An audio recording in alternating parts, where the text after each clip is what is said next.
Hi, my name is HAZIM SULAIMAN. So I will introduce about our company, which is Unikl Studio. Okay, Unikl Studio is a new startup company that is established in Kuala Lumpur. Unikl Studio provide product which is clay trinket.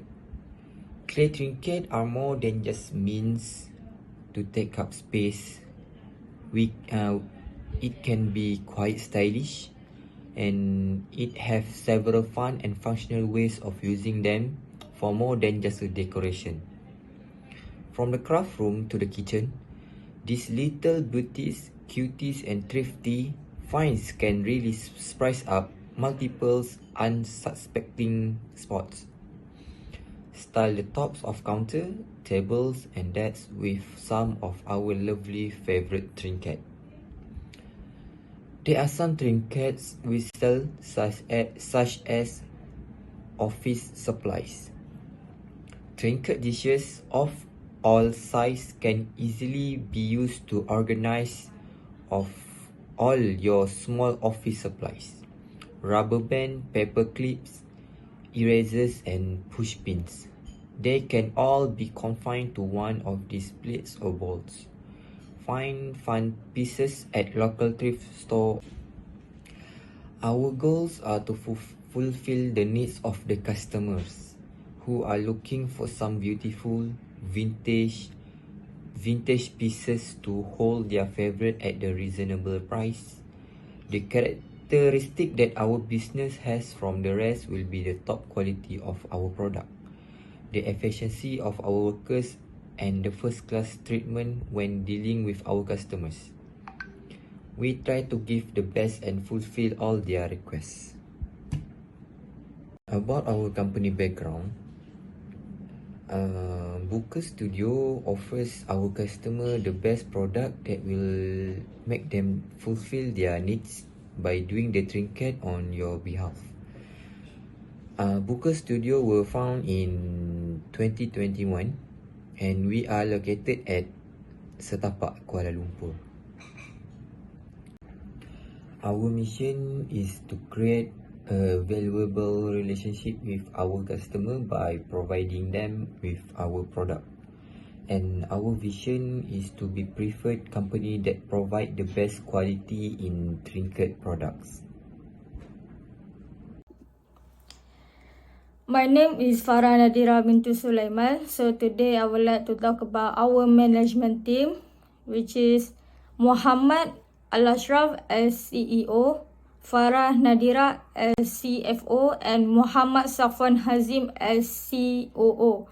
So the role and responsibility for our organization is CEO is the highest ranking executive in company. Broadly speaking, a chief executive officer primary responsibilities including making major corporate decisions, managing the overall operation and resource of company, acting as the main point of communication between the board of directors. So the next one is CFO. CFO is a senior executive responsible for managing the financial action of a company. The CFO duties include tracking, cash flow, and financial planning, as well as analyzing the company's financial strengths and weaknesses and proposing corrective action. The last one is COO. COO is a senior executive task which overseeing the day-to-day administrative and operation function of the business. So we found the three market, which is demographic. The demographic market segmentation is slowly concerned with the identity of the client. However, whether we run a B2B or B2C firm affect the traits that are assigned to the demographic market category. If we manage a B2B company, we will most likely list industry type, company size, time in position, and job within the organization in this area. A B2C company, on the other hand, might contain demographic characteristics such as age, education, gender, family status, and income. When utilizing this sort of the market segmentation, the assumption is that all clients that share a demographic characteristic will have similar purchase habit. Customers in the 20 to 30 age group, for example, are considered more likely to buy our product than customers in the 40 to 50 age bracket, which is crucial to know when planning an effective and efficient marketing campaign. So the next one is geography. The geographic market segmentation allows us to effectively segregate our whole audience based on their geography, which is essential when clients' location influence their total purchase decision. Region, continent, country, city, and district are some of the key qualities and segments that can be employed with geographic segmentation. So the last one is the behavior. Behavioral market segmentation separate our whole audience into groups based on their previous interaction with our business, product knowledge, buying pattern, previous purchase, awareness of our business, and the product rating are some of the primary characteristics of the segmentation type. So basically, our target market, we focus on the customer lifestyle, attitudes, interests, and value. Other than that, our target market is students. For the place distribution strategy, we have 3 types, which is direct distribution. Direct distribution is a marketing approach in which manufacturers sell and ship product directly to customers. This method can be implemented in a variety of ways. Some business may choose a more modern method and use an e-commerce website where customers can make purchase. This is a good option for our business with a client base in relatively innovative, wants a specific solution to match their demands, or is loyal to a specific brand. So the next one is a direct distribution. Direct distribution is the third party has a bad reputation, yet in the case on distribution, this firm can be beneficial in getting items to customer. In direct distribution techniques, use intermediaries to help with product transportations and placement so that the product reach customer quickly and in the best option possible depending on consumer habits and preference. So the last one is intensive distribution. With the aggressive distribution approach, products are distributed to as many retail outlets as possible. For example, we can find gum is a product that frequently employs this method. Gums can be found in the petrol station, grocery store, vending machine, and retail store such as Tesco, Aeon, and whatsoever. This strategy is based on making many products available in multiple locations. These things do not usually demand a lengthy purchase choice, including extensive study by the consumer. Rather, these are everyday purchases that require very little work to sell. Target market identified. So, we target market is a group of people identified as possible clients for a company's product based on some shared qualities. As a corporation design, package and distribute its products, identifying the target market guides the decision-making process.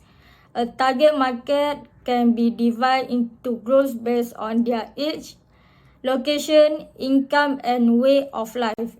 Many more demographics could be considered: their age, hobbies, interests, and profession may all be properly considered. Knowing who will be the interested in all ultimately purchasing a product or service an important part of selling success. Additional marketing, promotion, and word of mouth can help it expand its user base on over time.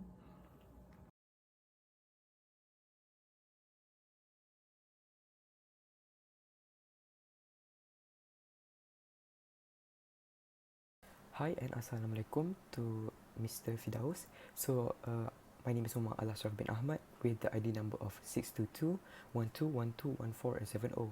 So I'll be explaining about the operational plan. So as you can see here is the process flow chart, and this is our Booker Studio process flow chart.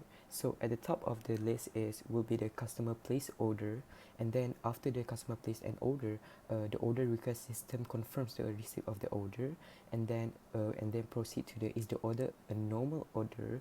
If it is not a normal order, a special order, and we can confirm it either to be a yes or no. And if it's a no, we will end the receipt or did not proceed with the order. And if we want to proceed with the special order, we will confirm the order, and then after that we will dispatch the order, and then we end. That is the end of it. So that is the process of the flowchart of our business system.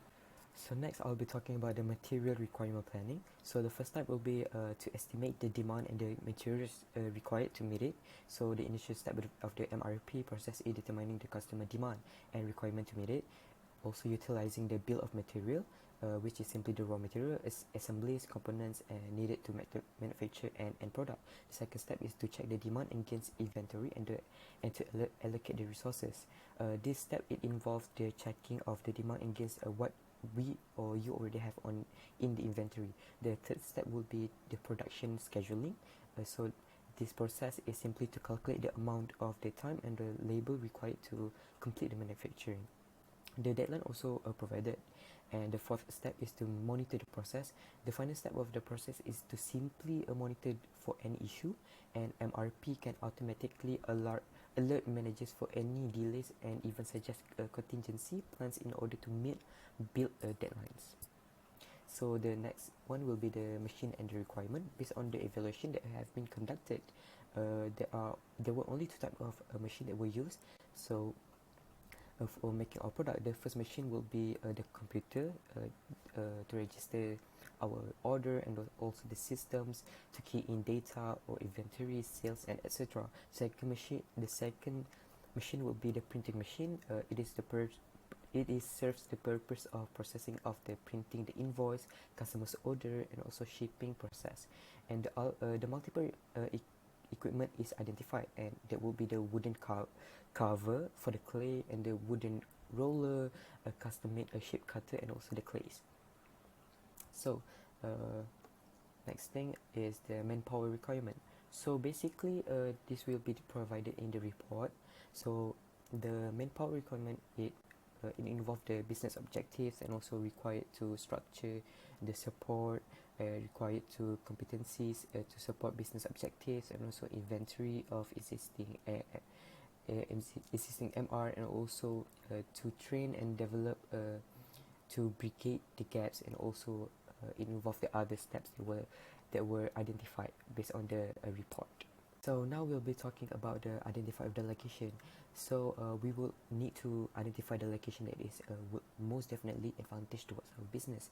Therefore, we're choosing the most appropriate location will be at the Maxim City like Sentul, Kuala Lumpur, and also other than that, we will also open on Star Park Kuala Lumpur, which is really advantage, and also right now for the area of Maxim City like Sentul and also Star Park is now gaining some attention for the availability of the food and services, and also from that we want to jump on the attention. Also we'll be receiving customers from that opportunity. Other than that, the second point is the approximately to the suppliers. When opening a business, the most important key factors will be the connections and also decisions on a good suppliers, right? So when you're picking a bad suppliers, it will most definitely affect your business. With a good management and also have a really good business supplier can lead to a good operation and the immense production of the business. And most of the most of the raw materials and the inventory that we will require and we was holding on is basically based on the Shopee and also Lazada, and also some raw materials that we picked on suppliers that we found on the internet. So the next point would be the access to the transportation. So our business will be placed on the Maxim City Lights and also the Sentul, because it is easy to be accessed.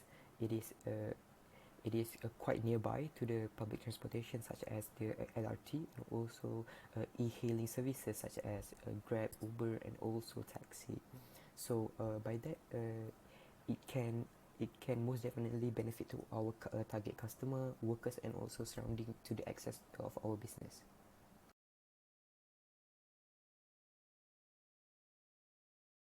As you can see here, this is our profit and loss statement or forecast.